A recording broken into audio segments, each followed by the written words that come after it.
the technological resources of the internet to create some kind of new political force in this country. So is there anything else about the ruling class we should know?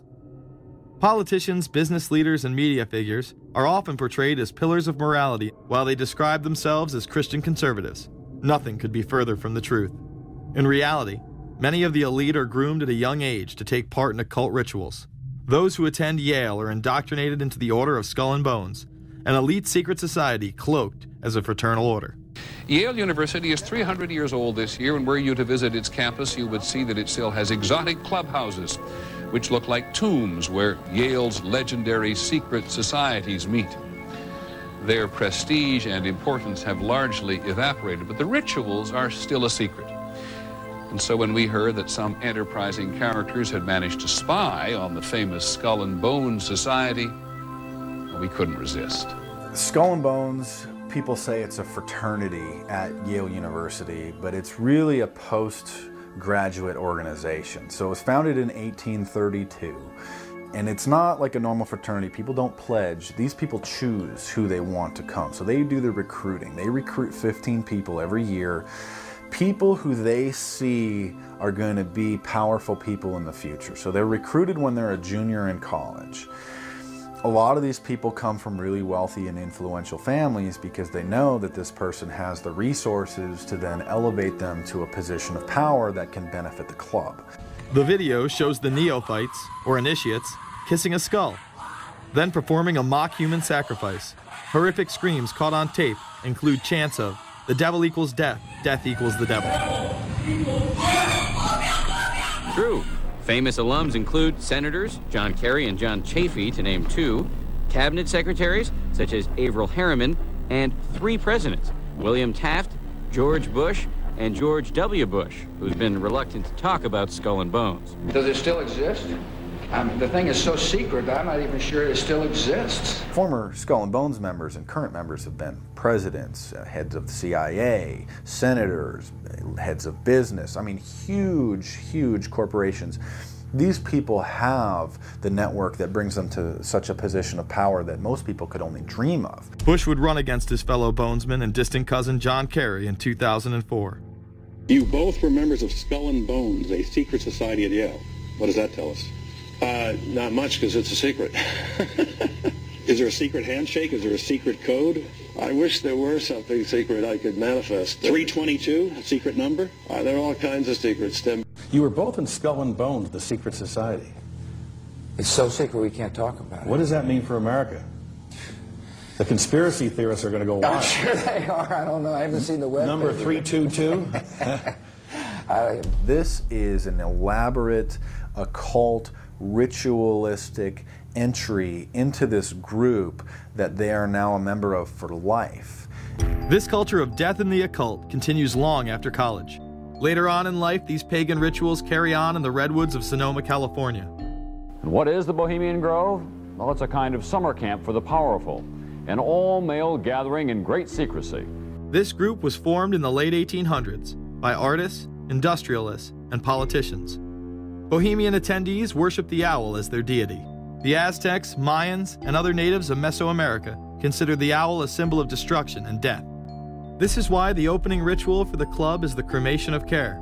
During the ritual, the effigy of a baby is rowed across the water by the Grim Reaper and given to a high priest, who then tosses it on a fiery sacrificial altar of a 40-foot owl god.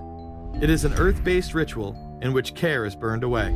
The conscience is symbolically cast aside so that they may ignore the pain they have inflicted on others for the advancement of their own agendas.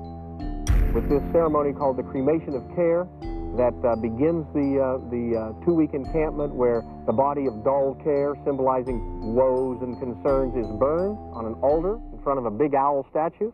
When that ceremony ends, they all start to cheer and yell. You have to ask yourself why it is that somebody would want to do that, let alone these elite people. And if you look at the elite throughout history, many of the people that achieve pinnacles of power are into the occult. They seek a supernatural way to gain power. Why are Christian conservatives such as the Bushes and Newt Gingrich attending the Grove? And I recognize I'm not going to be invited to Renaissance Weekend or that Bohemian deal where Newt, Rush, and Dick all sit in a teepee naked beating on tom-toms. Why does the media barely mention the Grove? Because many of them are in attendance. Late political cartoonist Phil Frank of the San Francisco Chronicle draws a reporter thinking about his loyalties to Bohemian Grove as he takes notes for a story. Stories about what happens in these redwoods are hard to come by. A campground statue reminds Bohemians to keep their mouths shut about the Grove. Many world events have been shaped at the Grove, including the creation of the atomic bomb. Discussions at the Grove in the 1930s helped lead to the development of nuclear power and the atomic bomb. Every Republican president since Calvin Coolidge has been a member, as well as many Democrats, including Jimmy Carter. If you look at the membership lists of the Bohemian Grove and the Council on Foreign Relations, the Bilderberg Group, a lot of the key level people are overlapping and are involved in numerous groups. In addition to pagan rituals that take place there, this all-male club also deals with darker themes through the plays Montezuma, which feature Aztec human sacrifice, and Faust, which feature Mephisto. Some of these plays are disturbingly flamboyant. Many of the elitists have a penchant for cross-dressing and singing show tunes. Perhaps that is why much of the all-male staff also happen to be homosexuals. Well, each year, many of them seem to have a stunt or try to come up with a stunt. Last year, in 1980, the popular button was Free the Fortune 500. Bohemian Grove that I attend one time at a time. It is the most faggot goddamn thing you will ever imagine. In 2004, the New York Post reported that gay porn star Chad Savage would be servicing moguls at the Bohemian Grove. In recent years, several politicians have been outed in scandals, including Senator Larry Craig, who tried to solicit sex from an undercover officer in 2007. Even more shocking, it was revealed in 2004 that right-wing blogger James Guckert, who had unprecedented access to the White House during the Iraq War, was actually Jeff Gannon, a madam and male prostitute for MilitaryStuds.com. During his 2 years writing for GOP USA and Talon News, Gannon officially made over 200 appearances at the White House. Oddly enough, over 24 of these visits would take place when there were no scheduled briefings.